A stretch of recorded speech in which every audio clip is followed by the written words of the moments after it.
Hey everybody, welcome to today's edition of the Daily Market Commentary. I am your host, Chuck Fulkerson, joining you on what is, I think it's the winter solstice, right? Thursday, the 21st of December. Hope everybody had a great trading day. More than likely, you probably slept through it because that's really, what today was kind of good for. There was not a whole lot of activity to speak of today. We're going to do a pretty quick daily market recap, simply because there wasn't a lot of stuff that happened today. So for those of you that are new to the channel, welcome. Glad you're able to find it and make your way here. We cover the same 10 to 12 futures markets every day. Looking for potential trades and turning points going forward. So let's go ahead and dive in. So the first one here is the ES, which is the S&P 500.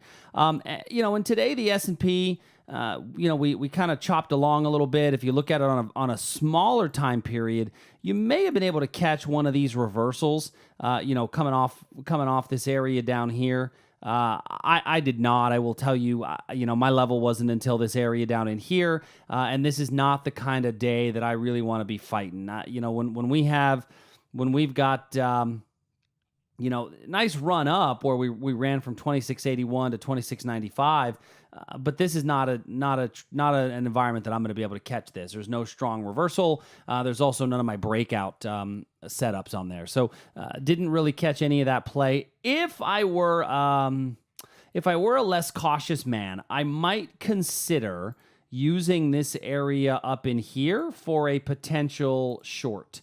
If the market comes back up into here. But I'm not a less cautious man. I'm a more cautious man, and I don't want to short this close to an all-time high. So I'm not taking the short. But there are a number of you out there that might be interested in a small time frame entry potential, and this could be a small time frame short if you're looking for it. If you look at what the S&P is doing on the daily chart, we do have these two upper wicks, and these two upper wicks really indicates to me that we're top heavy, that there's a lot of selling pressure. I am not going to sell because of selling pressure up here. I just don't feel comfortable in selling this close to the all-time high, as I've said before.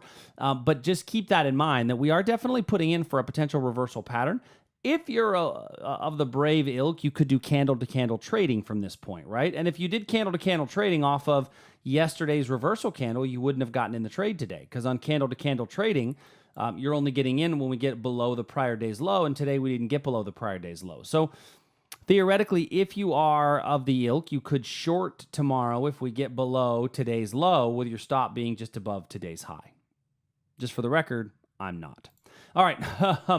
The Nasdaq looks very similar to the S&P. No real change here to speak of, except that the Nasdaq did come down a little bit more later in the day than the S&P did. It was a little weaker towards the end of the day. I'm thinking that's probably some profit take. Year to date, the S&P is a bit stronger than the Nasdaq's a bit stronger than the S&P, and so I think we may see some more profit taking. Crude oil. Yesterday talked about this breakout, which did potentially meet entry depending on your risk tolerance. It came back down in, gave you another bite at the apple if you wanted to take it. It still has a decent little setup. I'm going to remove this line here since that's no longer in play. We also hit this area here and got a bit of a reversal through here. So you could get a small reversal. I'd be much more inclined to look for an entry, and if you go to the small time frame, you may even get an entry back to this pivot. I frankly don't know if it'll even get that low. If you really want to go to a small time frame, like even so low as to say like a 5-minute chart, you could use this area right in here. I don't go to 5-minute charts very often in the daily market commentary, but this little region right here, this little bit of fair price area, especially occurring right there around the open, could be a spot for you. Next, gold. So once again, gold. Looking at our candle-to-candle trading setup, we continue to put in a higher swing low. So those of you that have watched the channel every day for the last 1, 2, 3, 4, 5, 6, 7, 8 days, we've talked about this candle-to-candle style of trading and continually having higher lows, and that's exactly what we have. So now you would again take your stop and move it up as those higher lows have continued to persist going forward. Looking at our bond markets, So yesterday we talked a little bit about this bond position. Now remember, this area was found on the daily chart, not on the hourly chart. So we talked about if this was something that you wanted to do, you might want to look at it as candle-to-candle style of trading. So let's take a look and just zoom in on it a little bit.